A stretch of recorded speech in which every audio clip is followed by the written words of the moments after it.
நாளைய தினம் தேய்பிறை அஷ்டமி. செவ்வாய்க்கிழமையும் இருக்குது, புதன்கிழமையும் இருக்குது. 2 நாளுமே நீங்கள் தவற விடாதீங்க. டைமிங்ஸும் நான் உங்களுக்கு இதில் தெளிவாக சொல்லிடுறேன். எந்த டைமில் நம்ம என்ன செய்யணும் அப்படின்னு சொல்லிட்டு. இந்த தேய்பிறை அஷ்டமியில் நம்முடைய கஷ்டங்கள், நம்முடைய கடன்கள் எல்லாமே தேய்ந்து போகணும் அப்படின்னா இந்த ஒரு விஷயத்தை மட்டும் நீங்கள் செய்யுங்க.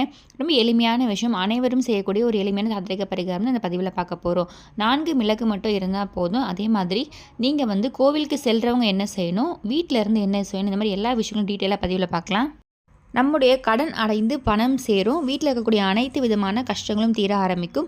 4 மிளகு இந்த மாதிரி சரியாக நீங்கள் பயன்படுத்தும் பொழுது. ஸோ அது எப்படின்றது டீட்டெயிலாக பதிவில் பார்க்கறதுக்கு முன்னாடி இது வரைக்கும் பிரணவ் சமையலை சப்ஸ்கிரைப் பண்ணல ஃபர்ஸ்ட் டைம் பார்க்குறீங்க அப்படின்னா மறக்காமல் சேனலை சப்ஸ்கிரைப் பண்ணிக்கோங்க. பக்கத்தில் இருக்க பெல் ஐக்கானை கிளிக் பண்ணிக்கோங்க. ஸோ தட் நம்ம போகிற ஆன்மீக தகவல்களை மிஸ் பண்ணாமல் பார்க்கலாம், நோட்டிஃபிகேஷன்ஸ் வரும். அஷ்டமி திதியோட டைமிங்ஸ் பார்த்திங்கன்னா நாளைய தினம் 12 மணி 8 நிமிடம் மதியம்லேயே ஆரம்பிச்சிருச்சு. அடுத்த நாள் வெட்னஸ்டே புதன்கிழமை பார்த்திங்கன்னா மதியம் 2 மணி 13 நிமிடம் வரைக்கும் இருக்குது. ஸோ நாளைய தினம் ஆரம்பித்து புதன்கிழமை வரைக்குமே அஷ்டமி திதி இருக்குது.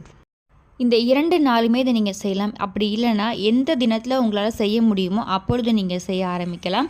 4 மிளகு எப்படி நம்ம சரியாக பயன்படுத்தலாம் அப்படின்றத பார்க்கலாம். இதற்கு வீட்டிலேருந்து முதல்ல எப்படி செய்யணும் அப்படின்றத நான் சொல்லிடுறேன். இதை நீங்கள் நாளைய தினம் ராகு காலத்தில் செய்யலாம். அப்படி இல்லைனா வெட்னஸ்டே புதன்கிழமை ராகு காலத்தில் செய்யலாம்.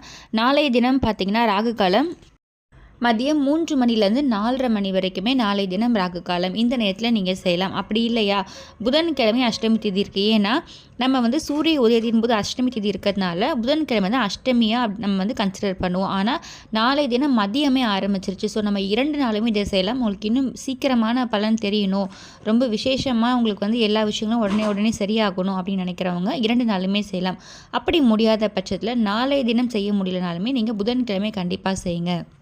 புதன்கிழமை ராகு காலம் பார்த்திங்கன்னா மதியம் 12லேருந்து 1 மணி வரை இருக்குது. இந்த டைமை நீங்கள் யூஸ் பண்ணிக்கலாம். இன்கேஸ் இந்த டைமிங்கில் செய்ய முடியல அப்படின்னு நினைக்கிறவங்க நான் சொன்ன மாதிரி அஷ்டமி திதி நாளை தினம் ஆரம்பித்து வெட்னஸ்டே வரைக்கும் இருக்குது. அந்த டைமிங்ஸ்குள்ளே எப்போ உங்களால் முடியுமோ அப்போ செய்யுங்க. முடிஞ்சவங்க ராகு காலத்தில் நீங்கள் செய்யலாம், உங்களுடைய விருப்பம் தான். ஏன்னா நம்ம ராகு கால பூஜை அஷ்டமி திதியில் பார்த்திங்கன்னா பைரவருக்கு ரொம்ப விசேஷமாக நடைபெறும். அப்போ அந்த டைமை நம்ம கரெக்டாக யூஸ் பண்ணிக்கணும். நிறைய பேர் பூஜைகளை நம்ம கலந்துப்போம். அப்படி பூஜைகளை கலந்துக்க முடியலனாலுமே இந்த டைமில் நீங்கள் இந்த மாதிரி வேண்டி செய்யும் பொழுது கண்டிப்பாக உங்களுக்கு அதற்கான பலன் கிடைக்க ஆரம்பிக்கும். ஸோ இப்போ முதல்ல நீங்கள் வீட்டில் விளக்கேற்றி வழிபாடு செய்கிறீங்க அப்படின்னா பூஜை அறையில் ஒரே ஒரு மண்ணகல் விளக்கேற்றி அந்த விளக்கையே நீங்கள் பைரவரா ஸ்வர்ண ஆகாஷ்ண பைரவரா நீங்கள் நினச்சி வழிபாடு செய்யலாம். பைரவர் படம் இருக்குது, அதாவது ஸ்வர்ண ஆகாஷ்ண பைரவர் படம் இருக்குது அப்படின்னா அந்த படத்துக்கு முடியும் இந்த தீபம் ஏற்றலாம். விளக்கேற்றிட்டு ஓம் ஸ்வர்ண ஆகாஷ்ண பைரவாய நமக அப்படின்ற ஒரு மந்திரத்தை நீங்கள் ஒரு 3 முறையோ உங்களால் எத்தனை முறை சொல்ல முடியுமோ அத்தனை முறை சொல்லி முடிச்சுட்டு பூஜையை முடிக்கலாம். அடுத்து பார்த்திங்கன்னா வீட்டுக்கு வெளிப்பக்கம் வந்துடுங்க. வாசலுக்கு வெளியே வந்துட்டு 4 மிளகை உள்ளங்கையில் வச்சுக்கோங்க. இந்த மிளகை நீங்கள் பூஜை அறையில் இருக்கும் பொழுதே பார்த்திங்கன்னா உங்களுடைய வலது கையில் மிளகை வச்சுட்டு இடது கையால் மூடிடுங்க. பைரவர்கிட்ட மனதார வேண்டிக்கோங்க. இன்கேஸ் படம் இல்லைனாலுமே அந்த விளக்கேற்றிருக்கேன் பார்த்திங்கன்னா அந்த விளக்கையே நீங்கள் பைரவராக நினச்சி நீங்கள் வழிபாடு செய்யலாம்.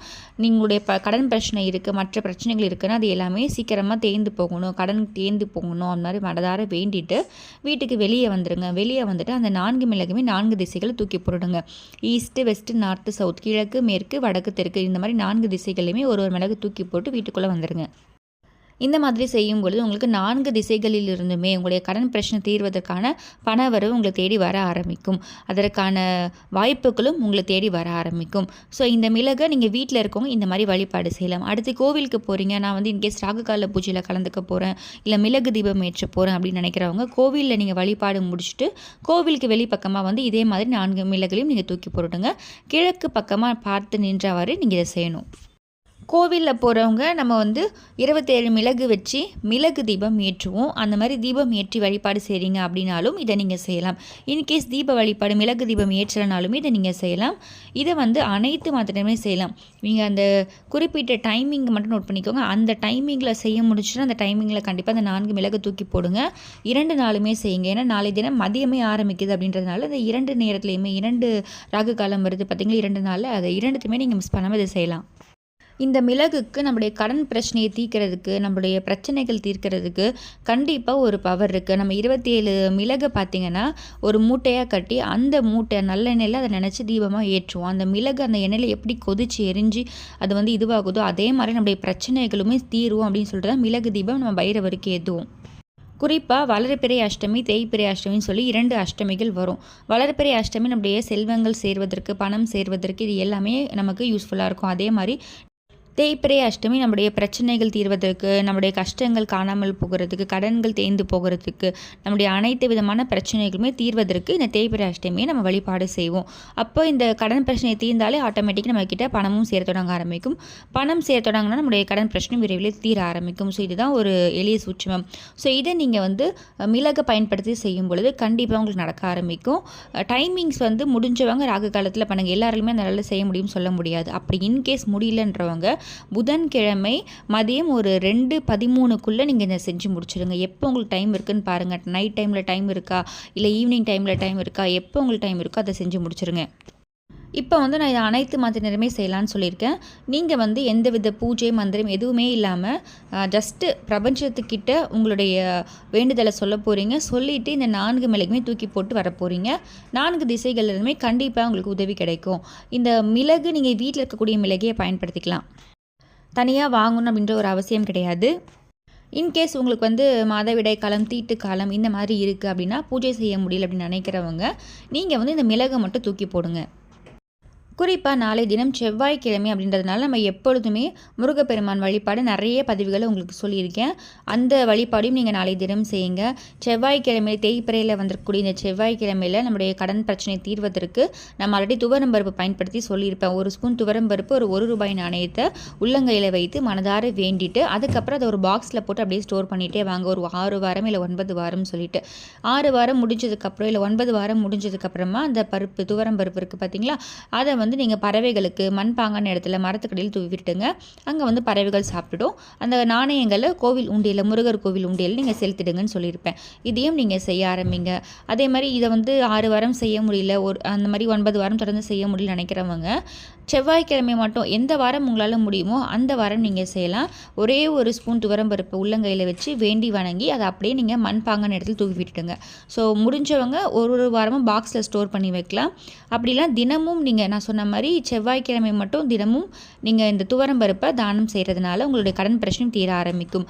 ஏன்னா நம்மளுடைய கடன் பிரச்சனை, நிலம் சம்மந்தப்பட்ட பிரச்சனைகள் இது எல்லாத்துக்குமே காரணம் செவ்வாய் பகவான்.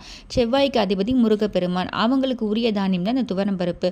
நீங்கள் இந்த துவரம்பருப்பை செவ்வாய்க்கிழமை தோறும் கொஞ்சமாக தானம் செய்யும் பொழுது அதை ஏதாச்சும் ஒரு பறவைகள் சாப்பிட்டோம். கண்டிப்பாக நம்ம பெரிய அளவில் நிறைய வாங்கி தர முடியல அப்படின்னாலுமே இந்த மாதிரி நீங்கள் பறவைகளுக்கு, விலங்குகளுக்கு ஏதாச்சும் ஒரு தானம் தினமும் செஞ்சுட்டே வாங்க. கண்டிப்பாக உங்களுடைய கர்மவினை படிப்படியாக தீர ஆரம்பிக்கும். கர்மவினை தீர்ந்தாலே உங்களுடைய அனைத்து விதமான பிரச்சனைகளும் குறைய ஆரம்பிக்கும். ஸோ அப்போ நாளை தினம் கொஞ்சம் துவரம்பருப்பு மறக்காமல் பறவைகளுக்கு மனதார முருகப்பெருமானை வேண்டி தூவி விடுங்க. இது உங்களுடைய கடன் பிரச்சனையை தீர்க்க உதவி செய்யும். ஸோ இந்த பதிவு உங்களுக்கு யூஸ்ஃபுல்லாக இருக்கும்னு நினைக்கிறேன். இந்த பதிவு பிடிச்சிருக்கு, இந்த பதிவில் ஏதாவது சந்தேகம் இருக்குன்னா கண்டிப்பாக கமெண்ட் பாக்ஸில் கமெண்ட் பண்ணுங்கள். இந்த பதிவு பிடிச்சிருக்குன்னா மறக்காமல் பிரணவ் சமையலே சப்ஸ்கிரைப் பண்ணிக்கோங்க. பக்கத்தில் இருக்க பெல் ஐக்கானை கிளிக் பண்ணிக்கோங்க. ஸோ தட் நம்ம போகிற ஆன்மீக தகவல்கள் நீங்கள் மிஸ் பண்ணாமல் பார்க்கலாம், நோட்டிஃபிகேஷன்ஸ் வரும். மீண்டும் இன்னொரு நல்ல பதிவு உங்களை சந்திக்கிறேன். நன்றி.